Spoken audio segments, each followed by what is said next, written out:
Kiitoksia. Onpas mahtava olla täällä omassa Alma Materissa tässä salissa. Mä olen istunut matikan luennoilla ja fysiikan luennoilla muutama vuosikymmen sitten. Nyt on tosi kiva olla täällä puolella estradia. Muista tehdä lapsia ja muita kuulemiani viisauksia, eli naisena tekniikan alalla. Toi on tommonen lentävä lause, jonka eräs vanhempi herra sanoi mulle muutamiakin kertoja, kun oli vähän huolissaan siitä, että mitäs tässä nyt käy, jos lähtee naisena tekniikan alalle. No, mulla on 2 lasta, että kaikki on ihan kunnossa tältä osin, mutta ehkä vähän jotain muitakin asioita voi miettiä kuin lastentekoa.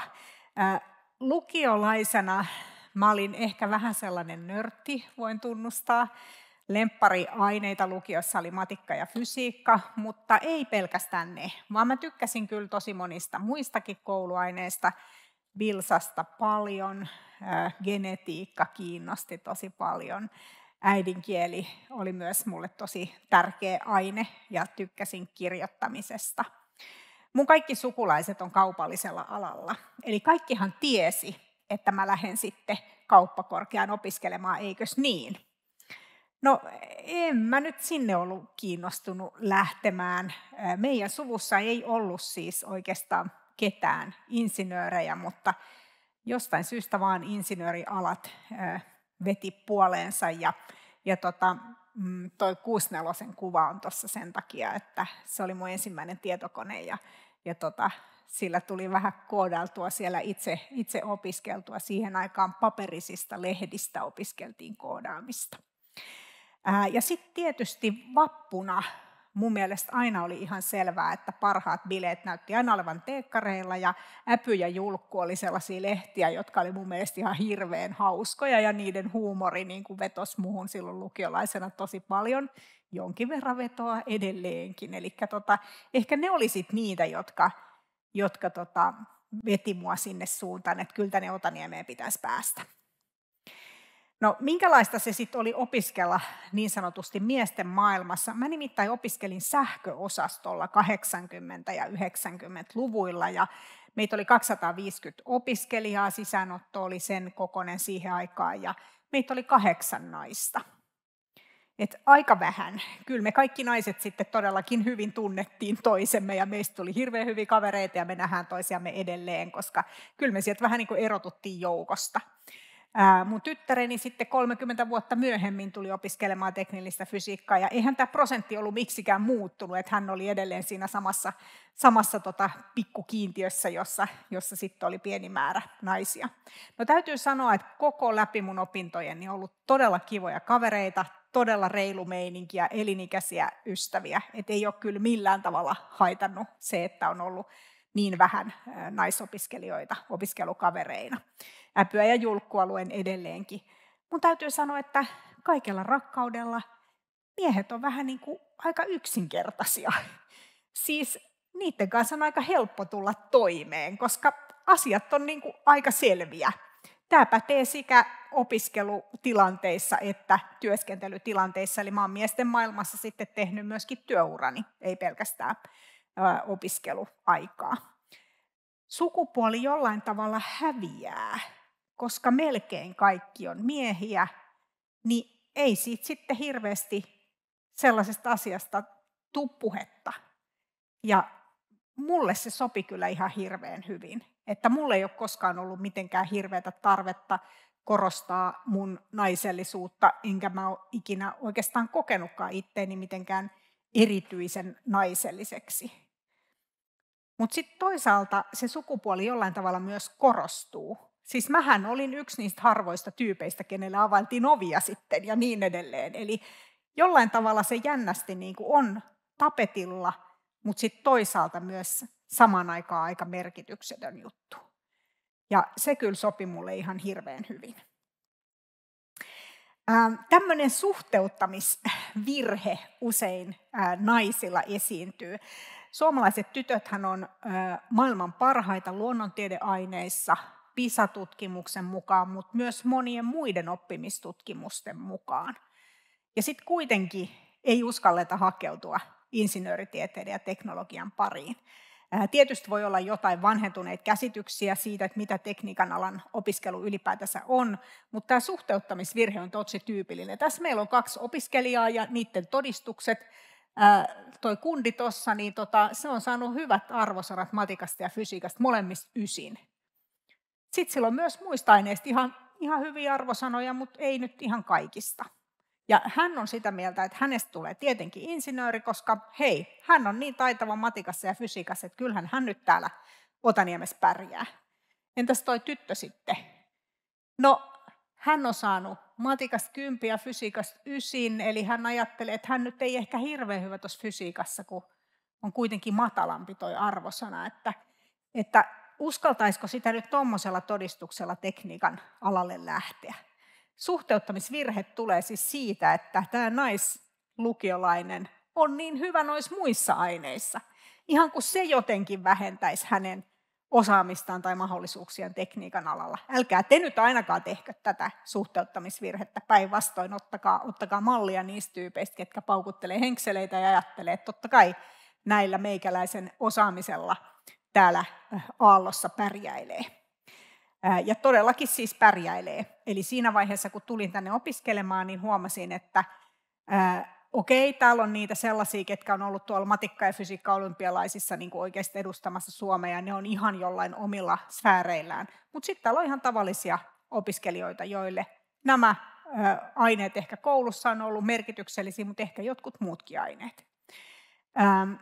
Sitten on ehkä semmoistakin, että ei tiedetä, mihin kaikkeen näillä papereilla sitten, kun täältä aallosta valmistuu, niin minkälaisiin kaikenlaisiin tehtäviin voi päätyä.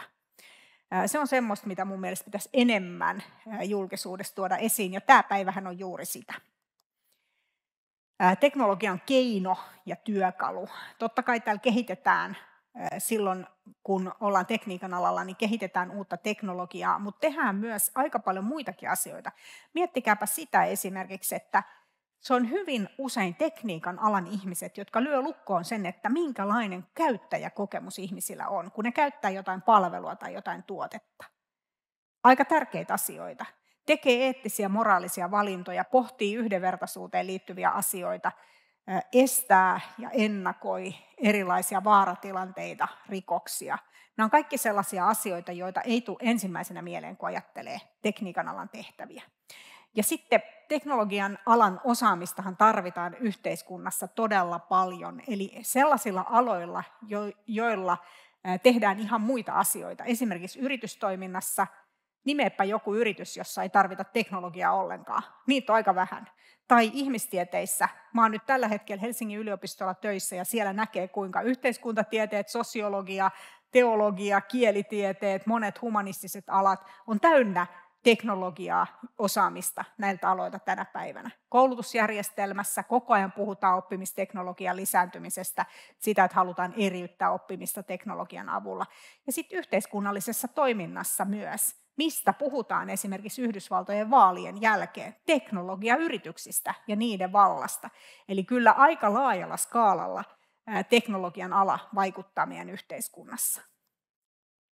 No sen jälkeen, kun mä oon valmistunut täältä diplomi-insinööriksi, niin mä sitten jäin vähän hengailemaan, eli tekemään väitöskirjaa. Se oli vähän sellainen hybridi, että osittain tein väitöskirjaa, osittain olin laboratorioinsinöörinä, eli pidin huolta myös meidän mittauslaitteistoista.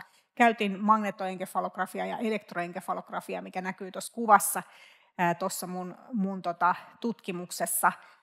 Lähdin siis tuonne aivotutkimuksen suuntaan ja sitten kognitiotiedettä opiskelin myöskin sitten Helsingin yliopiston puolella.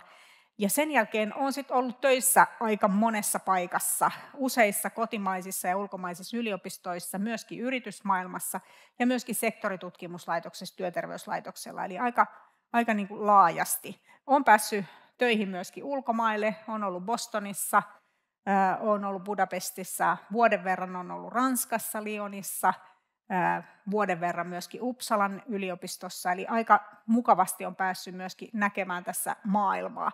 Ja nyt tosiaan tuolla kasvatustieteen tiedekunnassa tekemässä aivotutkimusta Helsingin yliopistolla. Minkälaisia tutkimuksia mä oon tehnyt? Tämä on mun lempiaihe tietenkin. Me ollaan tutkittu sikiöaikaisia äänimuistoja. Eli kun nainen on raskaana ja hänen ympäristössään kuuluu erilaisia ääniä, niin se sikiö todellakin kuulee niitä. Ja se pystyy myös oppimaan niistä. Mutta sitä on aika vaikea mitata. Me ollaan kehitetty aivotutkimusmenetelmiä sen mittaamiseen, että mitä äänimuistoja sieltä raskausajalta itse asiassa on olemassa. Me ollaan tutkittu vauvojen aivoissa olevia taitoja ääniin liittyen, sellaisia taitoja, joita ei voi millään muulla menetelmällä tutkia kuin aivotutkimuksella. Vauva ei siis käyttäytymisellään paljasta niitä taitoja, vaan ne näkyy ainoastaan aivotutkimusmenetelmillä.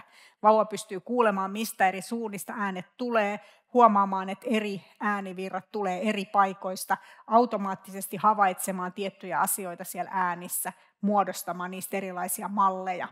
Sitten ollaan tutkittu myöskin ennenaikaisena syntyneitä vauvoja ja sitä, mitä heidän aivoissaan tapahtuu. Se on erilainen syntymä. Se tapahtuu muutaman kuukautta liian aikaisin ja silloin koko aivojen stimulaatioympäristö muuttuu. Ja me ollaan tutkittu muun muassa sitä, että mitä jos ennenaikaisena syntyneelle vauvalle lauletaan. Silloin saadaan myönteisiä muutoksia siihen stimulaatioympäristöön.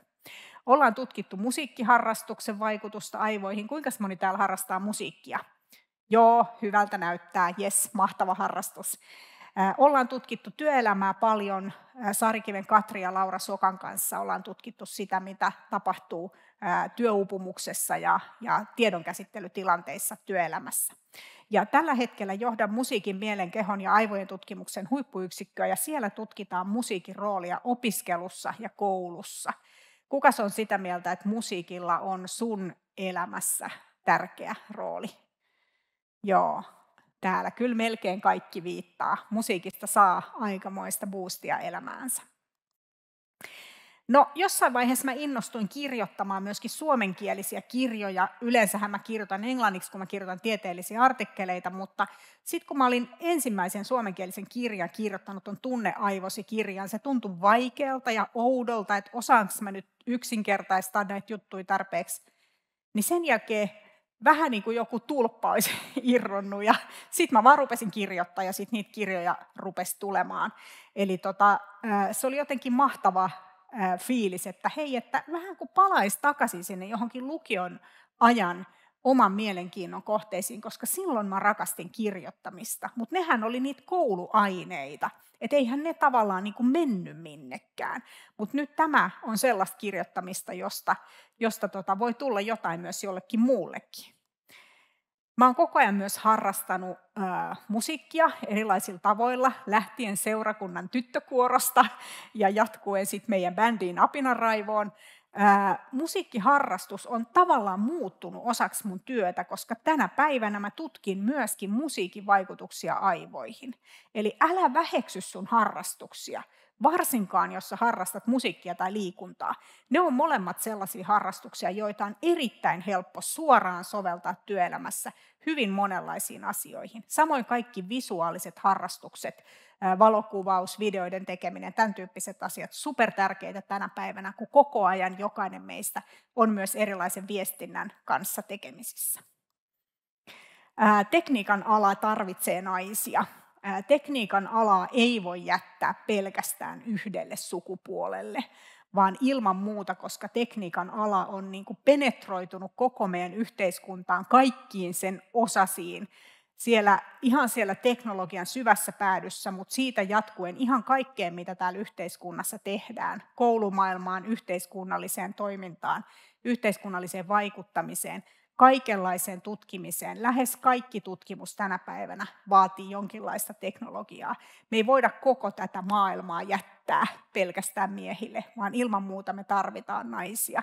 Mä toivon, että mä näen teidät sitten tuolla teekkarivappua viettämässä hyvin pian. Kiitoksia.